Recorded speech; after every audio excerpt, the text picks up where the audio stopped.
you'll see later in the story that it did prove to be valid, that I had agonized over it.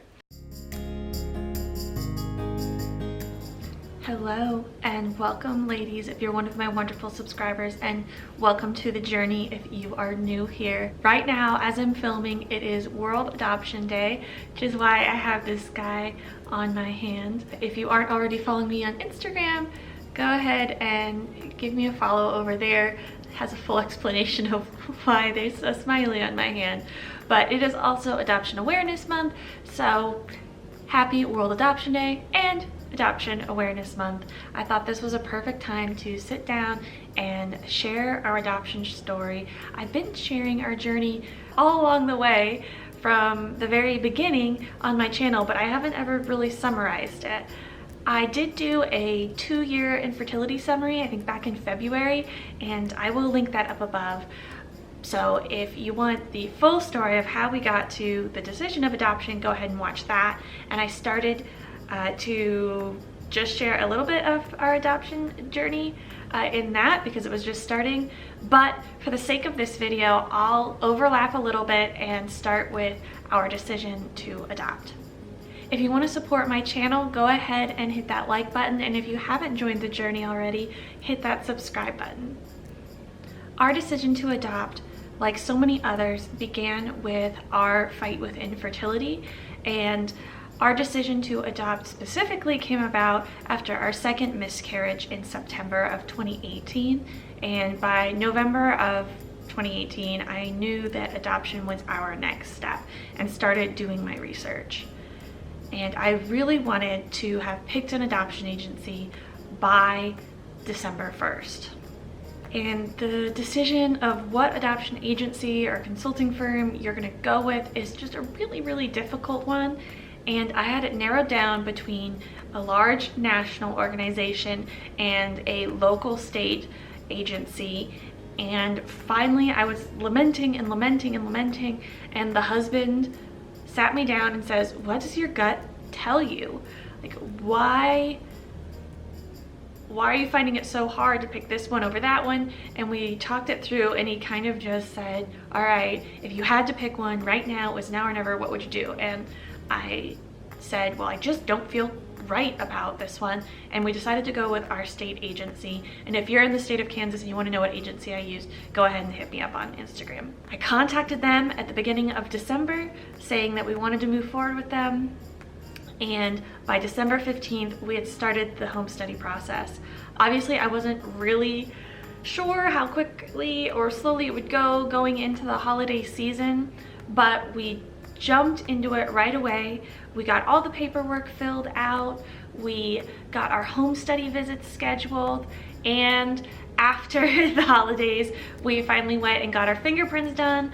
I kind of wish we had started and gotten our fingerprints scheduled for earlier, because we ended up having to do them again because the gentleman that had filled out and sent in our fingerprints, we actually had to get like ink ones, hadn't signed the fingerprints, the documentation that went along with them, so they weren't valid, so we had to go get them done again.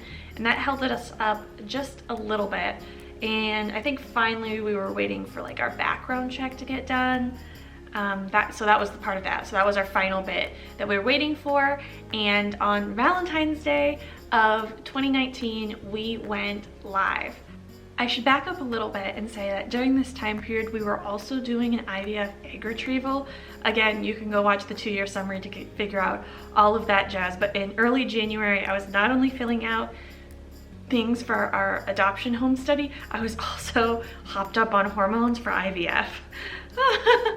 Great time. I do not recommend doing that. That was a lot of stress all at once.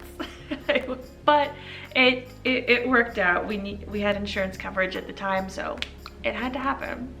We went live in February, that's right.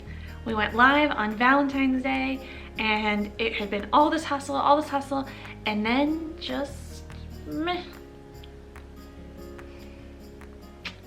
And it's hard to know that you just have to wait and you have no idea and there's nothing you can do. We had made our profile book, which was fabulous, if I do say so myself.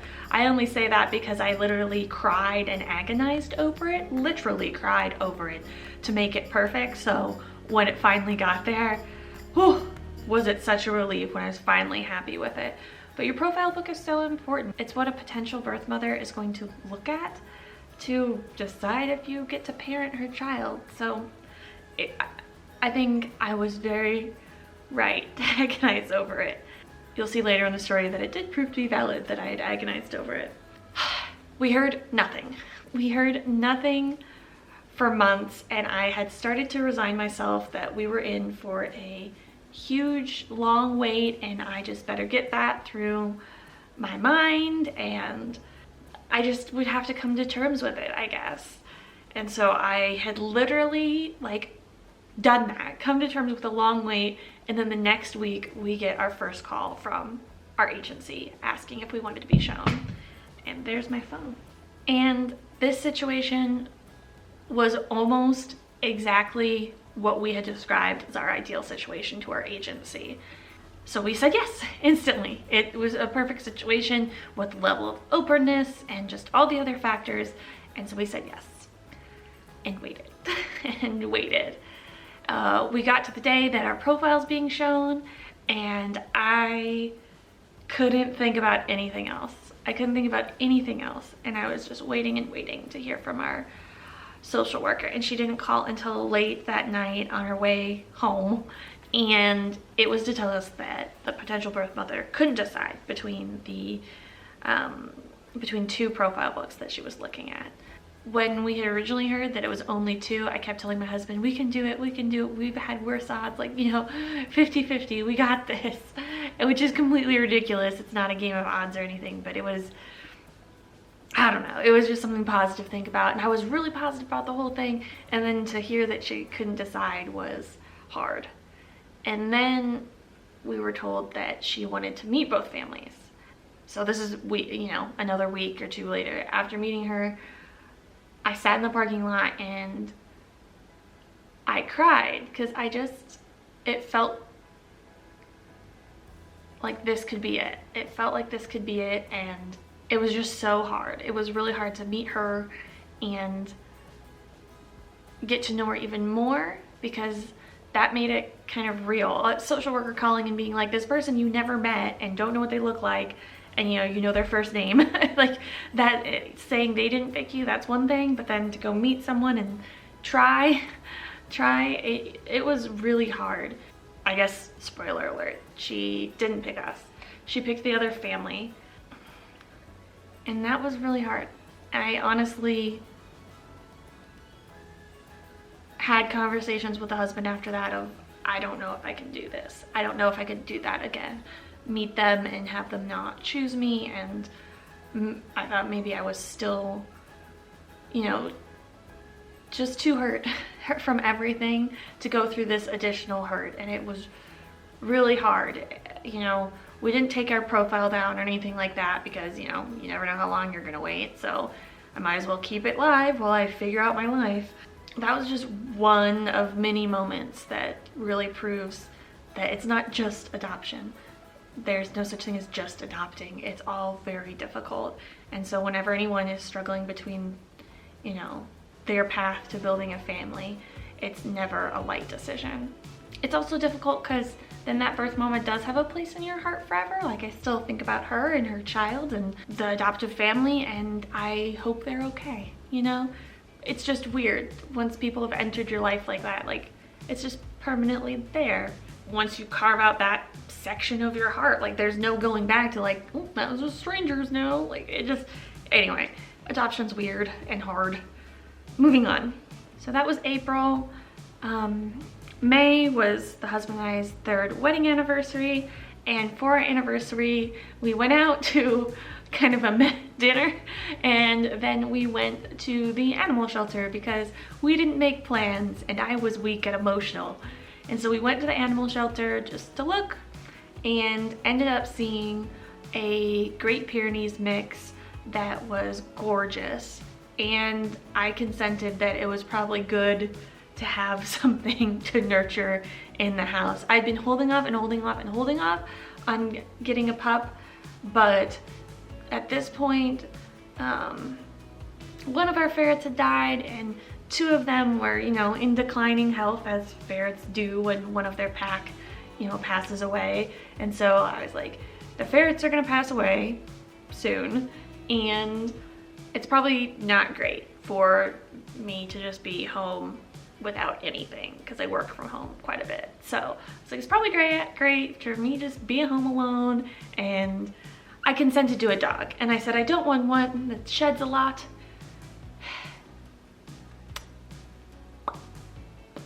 And then we got a Great Pyrenees, so yeah, that didn't work. We had to wait out the holding period to see if our owners would come, so we put down the deposit on her. And then while we were still in that waiting period, we got a call about a different situation. And we heard the situation. The husband was like, hey, should we not adopt this dog? Because this birth mama is due in July. So that, you know, that was gonna be May, June, July. Like, it was gonna be within a few months. Do we really wanna like throw a dog into the mix? And I was like, you know what? I went to like the other extreme from the first time we were shown, where I was like, we got this, we can do this, no worries. To the other extreme, I'm like, there's no way. There's 2 other couples. She's not gonna pick us. Let's get the dog. I don't know why I make decisions or try to like have a rational plan in my life. That's not how it goes. We were waiting to have our profile shown, and the date that it was supposed to be shown comes and it gets rescheduled, and things keep getting pushed out. The mama has conflicts, the birth mama has conflicts, you know, with her work and everything. And so it keeps getting drug out and keeps getting drug out. And finally the profile gets shown and we get the call that we're matched. And I kind of wish I had it recorded, but I think it would be anticlimactic even if I did, because I just kept asking her, our social worker, if she was sure and if this was real, and telling her thank you a lot. But I was just like, the social worker was concerned because of my kind of like lack of reaction. And then I just hung up and I sat there for a while. And I can't remember if I cried. There might have been some tears, but I don't know. Oh, I do remember one distinct thing from the call was she was calling me in the middle of the day, which she's always been waiting till the evening time to call us about these matches and situations so that the husband's home, so we're both home, right? And I remember her calling me in the middle of the day, and I thought, 1, oh, she needs a piece of paperwork for me, or I distinctly remember thinking, 2, she's calling to tell me we didn't get chosen. What a jerk move. She knows I'm alone. That was what went through my mind, was why would she tell me when she knows that I'm alone? Jerk move.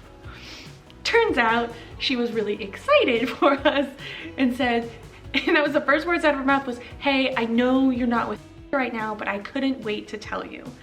And then she said we were a match, and I couldn't believe it. Oh, it was such a weird moment to like have that step forward. And like I said, it'd been drug out so long and I was in such like an opposite mindset about it, like it definitely wasn't gonna happen. It took me hours for it to like flip over to, oh, we are matched.